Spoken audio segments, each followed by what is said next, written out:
Hey fellow gamers, Clawline here with Left Hand Reviews, and today we're going to take a look at the second expansion for Elemental Clash, the card game, called Elemental Clash Spellforce. Spellforce is going to bring in another 200 cards in this full-size expansion, as well as a couple new card abilities and a new card type. Now, if you've been keeping tabs on Elemental Clash, this game is growing extremely quickly. If you've seen my review of the basic set, you know I think it's a fantastic game. And that came with well over 200 cards, plus the Underworld expansion is another 200. Spellforce is another 200. This game is huge, and if you haven't checked it out yet, I suggest you do that now. Definitely go watch my review of the basic set, because in this I'm not going to really go over the rules. I'm just going to go over the new cards that you get and some of my favorite cards that come in this new expansion. So go check that out now and then come back here. So in Spellforce, you're going to get a new card type called Equip Spells, which, just like it sounds, you're going to attach these to other cards that you have out in play, and they're going to provide special abilities. Now, you can also use Equip Spells on your opponent's creatures as well, which brings in a whole host of new things, such as negative Equip Spells, or things that may seem positive at first, but you can use to your benefit by attaching to your opponents. You're also going to have Salvage ability. The Salvage ability is going to allow you to play cards directly from your hand without paying their cost, similar to Boon. And then we also have ranged attacks, and I'll explain a little bit more about that when we're actually looking at the cards. So let's take a look at them. So as we're accustomed to seeing, Elemental Clash Spellforce comes in the same type of box that the other two, the base set and the other expansion comes in, as you can see here. And again, this is going to contain about 200 new cards. And here you go. Here's that fat stack of the cards that just come in this. Spread them out here. I mean, look at this. This is crazy. You know how many booster packs of a standard collectible card game you'd have to buy to get this many cards? That's one of the great things about Elemental Clash and other card games of its type, is it takes on the form of a collectible card game, yet you get all the cards at once without having to buy booster packs. It's fantastic. Let's take a look at some of those new cards. First here, we're going to look at ranged attack abilities. So this is the Ember Sorcerer and has a ranged attack of 2. Ranged attack means that this can attack not only from its attack zone, but it can attack from the defense zone. So if I play this into the defense zone, he can still attack. And he can attack any of my opponent's zones or the player himself. So what does that mean? Well, he can deal a steady 2 attack and 2 damage to a card in my opponent's attack zone, a card in my opponent's defense zone, or directly to the creature, or to the player themselves.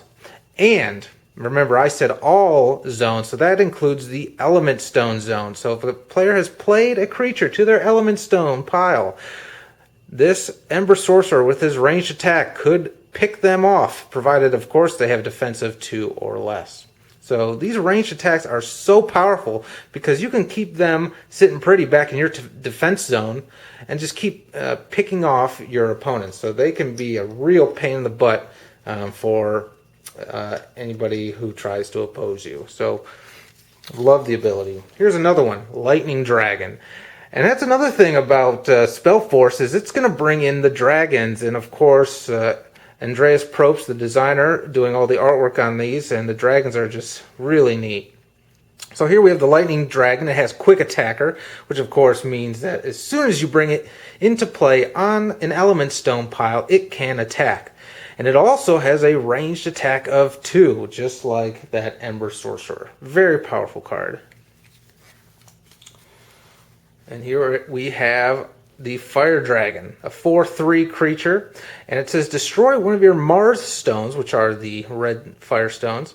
Fire Dragon has a ranged attack of 3 until the end of turn. So again, very powerful, but of course you're going to have to be destroying some of those basic Mars element stones. So a little bit of a trade-off for this guy, but a strong card nonetheless, and he's just so cool looking. So that's your ranged attack. You're going to get a whole host of ranged attack cards in here, ranged attack spells, and ranged attack equip spells. What are those equip spells? Well, let's take a look at those now. So here's one, for example. The lightning bow. It's a spell type equip, and it says wielder has ranged attack 1, just kind of what I was talking about. An equip spell means that you are going to play it onto one of your creatures. Of course, you summon it onto your element stone pile first, but then on the next standby phase, when it comes into play, you attach it to a creature, either yours or your opponent's. In this case, you'd probably want to attach it to one of your own, and it gives that creature a specific ability, in this case, ranged attack. Now, what's nice about these is that if you don't have a creature out that you want to attach this to, or don't have one out, period, to attach it to, you can play it off to the side, and when you have a creature that comes into play, you can attach it to them at that time. Also, when a creature that has an equip spell equipped to them is destroyed, that equip spell comes back to your hand, so you can play it on a later turn. So that's really nice as well. Here's another one. It's called Greater Armor, and this is an equip spell where the bearer gets +1 attack and +5 defense. And you can also see this is of a neutral element type. So that's going to work well when you add in those new neutral stones from the Underworld expansion, those neutral creatures. So having neutral things is very nice because they can work on any type of element stone pile. The Reaper's Scythe. I love this one. If the wielder deals damage to a creature, destroy that creature. If wielder is an undead creature, it gets +1 attack and +1 defense. And again, if you remember from my original review of the basic set, you know that there are creature types.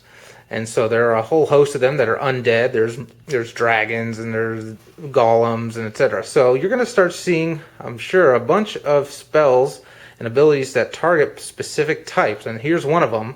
And so this can be very powerful, especially when paired with undead creatures. Alright, another equipped spell, Horrible Mask, and this says that the bearer cannot be blocked. Again, that's pretty fantastic. Here's another neutral equipped spell. It says wielder gets +1 attack and boon. Now, boon, of course, means when a card is put from your spellbook into your archive, it immediately comes into play. So, if that happens, this immediately gets equipped to one of your creatures, or comes into play to be attached later, and they get +1 attack. You really can't go wrong with these equipped spells. Now, boon, like I mentioned before, only affects creatures that come out or go into your archive from your spellbook. But what about cards that you have to discard from your hand into your archive for whatever reason? Well, that's when the new ability Salvage comes into play.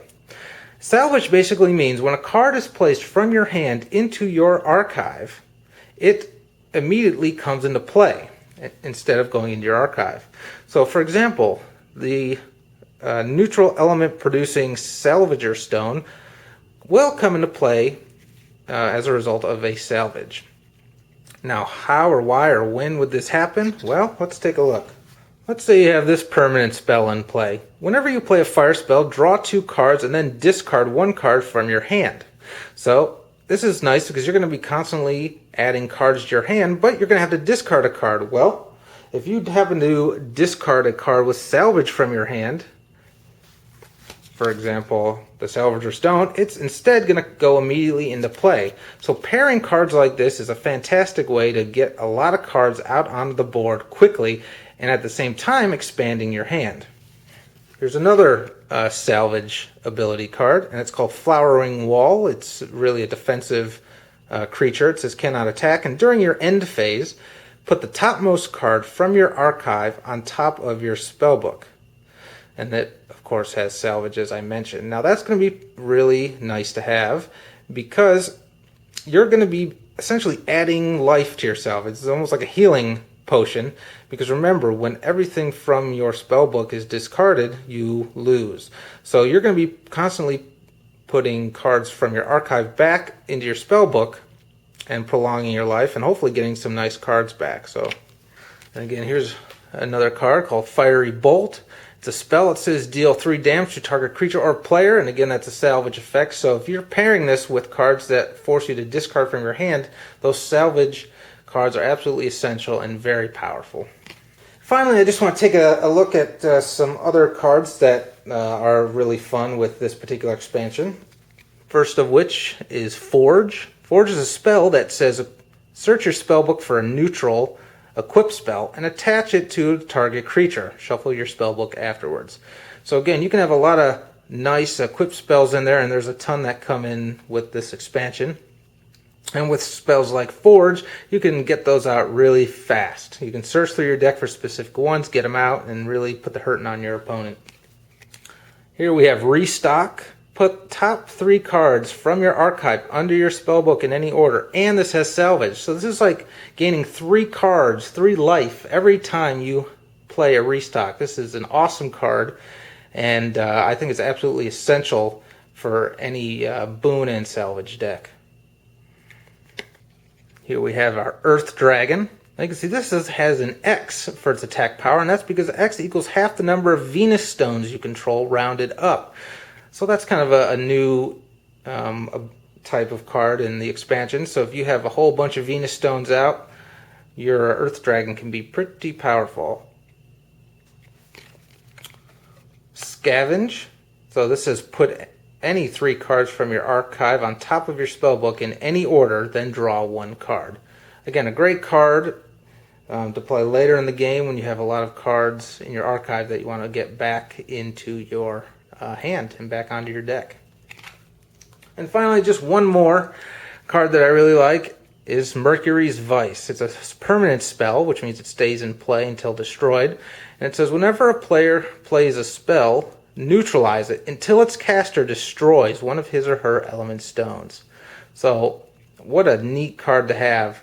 Now, of course, this is going to apply to you as well, so you need to be careful. So if you have a deck that maybe doesn't have a lot of spells, or if you have an opponent that just does have a ton of spells and you don't really care about spells as much, you can just rely on getting stronger creatures out, this would be a great card to play. Because they can cast all the spells they want, but they're going to have to keep destroying their element stones in order for them to actually take any sort of effect. And of course, the more element stones you destroy, the less likely you're going to be able to bring out the bigger creatures that you want. So, Mercury's Vice, fun card. The designers really hit it out of the park again with the Elemental Clash Spellforce expansion. Not only do you get 200 new cards and a whole host of new artwork, but you're going to get the equip spells. You're going to get the salvage ability, and you're also going to have ranged attack on a lot of the creatures. And this, combined with everything that came in the basic set and everything that came in the Underworld expansion, creates an extremely robust game with a ton of cards. You're looking at 600-700 plus cards now that you can make a whole host of different decks out of. You can try all sorts of new types of strategies. You can have different decks that work best against different decks of your opponents. You really can't go wrong with Elemental Clash. If you really like the collectible card game style games, but you don't like buying all the booster packs, then Elemental Clash is for you. And again, you can go to elementalclash.com and check out all the cards, because I just didn't have enough time to show you all the different cards here. And so there's really no risk in jumping into this game. If it looks good to you, if you like my reviews of the basic set and Underworld expansion, head over to elementalclash.com. You can read through the rules there. You can check out all the different cards. And then you can pick up these from the Game Crafter, where they are self-published, and you really can't go wrong. It's an excellent game. I really enjoy it, and I suggest you check out Elemental Clash and make sure to pick up the Underworld expansion and this new Spellforce expansion, because it makes the game very robust. And of course, for those of you that have watched my other reviews of this game, you know that there's a mobile apps coming out for Android and iPad, or iPhone, maybe iPad too. iPad as well, I should say. And I guess there's a lot of other things in the works in the Elemental Clash universe. And I know there's actually another new expansion coming out soon as well. So keep an eye at elementalclash.com. Keep an eye on my reviews, because I'm going to be one of the first to bring those new expansion packs to you, I'm sure. So, Elemental Clash Spellforce, a worthy expansion to the Elemental Clash universe, and definitely something you should seriously take a look at purchasing. So, thanks for watching.